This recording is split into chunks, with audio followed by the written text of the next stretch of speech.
Test ক্রিকেটের 25 বছরের যে রজত জয়ন্তী আমরা পালন করছি। আমি ক্রিকেট থেকে বাংলাদেশ ক্রিকেট থেকে দূরে ছিলাম। আমি আশা করেছিলাম 25 বছরে হয়তো 25টা প্রোগ্রাম হবে। তো 25 বছরে গিয়ে আমরা প্রথম প্রোগ্রাম করছি, যে প্রোগ্রামটা আমরা দুটো কারণে করছি। একটা হচ্ছে টেস্ট ক্রিকেটের 25 বছরের সেলিব্রেশন, আর একটা হচ্ছে যে দেশব্যাপী ক্রিকেটের বহু জায়গায় ক্রিকেট ঘুমিয়েছিল, ওই তাদেরকে একটা ওয়েক আপ কল দেওয়া, এবং অত্যন্ত সাকসেসফুলি আমরা এই কাজটা করার চেষ্টা করছি এবং করছি। যে টেস্ট ক্রিকেট হচ্ছে বাংলাদেশের ক্রিকেটের সবথেকে বড় পরিচয়।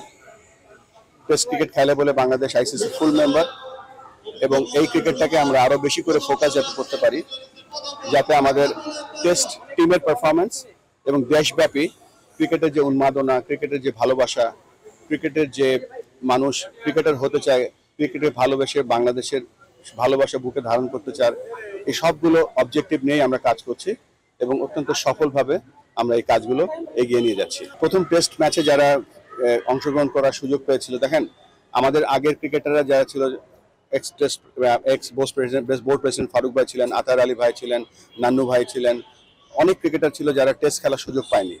আমরা ওই সময়টা নিজেদেরকে ভাগ্যবান মনে করতাম যে ফার্স্ট টেস্টে আমরা খেলতে পেরেছিলাম, যদিও আমাদের একেবারে ক্রিকেট ক্যারিয়ারের সাহান্যে শেষের দিকে ছিলাম। তারপরে আমরা মনে করি ভাগ্যবান, যেহেতু আমরা ভাগ্যবান ছিলাম, ফার্স্ট টেস্টটা খেলেছিলাম, সেই স্কোয়াডে যারা অ্যাভেলেবেল আছে সকলকে কালকে আমাদের ক্রিকেট বোর্ডে দাওয়াত দিয়েছি। সো মেইনলি হচ্ছে আমাদের সেই পূর্বের 25 বছরের সেই স্মৃতিতে ফিরে যাওয়া, আমাদের সেই বন্ধুত্ব, ক্রিকেটের বন্ধুত্ব যাতে আমরা অটুট থাকে এবং তাদেরকে সম্মান এই বছরে যে কাজগুলো করলাম, তারপরে আমরা সেটা যদি পর্যালোচনা করি তখন বুঝতে পারবো যে কেন হয়নি, কি করলে what went good, what did not went good, তারপরে ধরেন কি করলে আরো ভালো করতে পারতাম। এই প্রত্যেক বছর যদি আমরা করতে থাকি তাহলে ডেভেলপমেন্ট করতে পারবো। আমরা একটা স্ট্যান্ডার্ড সেট করতে চাই এখন থেকে, যেই আসুক পরবর্তীতে, we are not permanent here. তো এমন একটা স্ট্যান্ডার্ড সেট করতে চাই যেটা দিয়ে আমরা ক্রিকেট এবং ক্রিকেটারদের উন্নয়ন করতে পারি। 64টা জেলায় 64টা কোচ আছে। কোচরা কি অবস্থায় আছে, কারণ তারাই হচ্ছে আমাদের ইয়ার অ্যান্ড আইজ।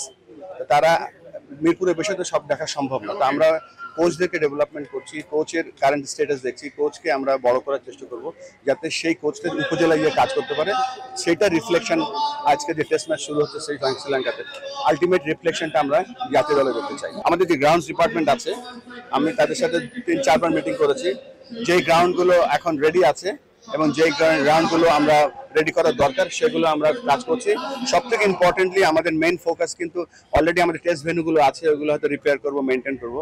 আমরা যেই ফোকাসটা মেইনলি করছি সেটা হচ্ছে যে সকলের জন্য যেভাবে ক্রিকেট খেলতে হবে। দেখেন আমরা ন্যাশনাল স্পোর্টস কাউন্সিলের কাছে আমরা গিয়ে বলেছি যে দেখেন বাংলাদেশে অনেক গ্রাউন্ড আছে যেই গ্রাউন্ডগুলো গভর্নমেন্টের কন্ট্রোল আছে এবং সেখানে ফেসিলিটি নেই, এবং তারা নীতিগতভাবে বা মৌখিকভাবে তারা আশ্বস্ত করেছে যে সমস্ত উইকেটগুলোকে তারা সিনথেটিক পিচ বসিয়ে দেবে। সিনথেটিক পিচ বসিয়ে দিলে যেটা হবে সেটা হচ্ছে যে একটা ইভেন্ট বাউন্সে খেলবে ছেলেরা মেয়েরা, এবং সেখানে ফুটবলও খেলতে পারবে। সো ওই মাঠগুলোকে আমরা যেন সবার ব্যবহারের জন্য ফেসিলিটির দিকে বেশি ফোকাস করছি।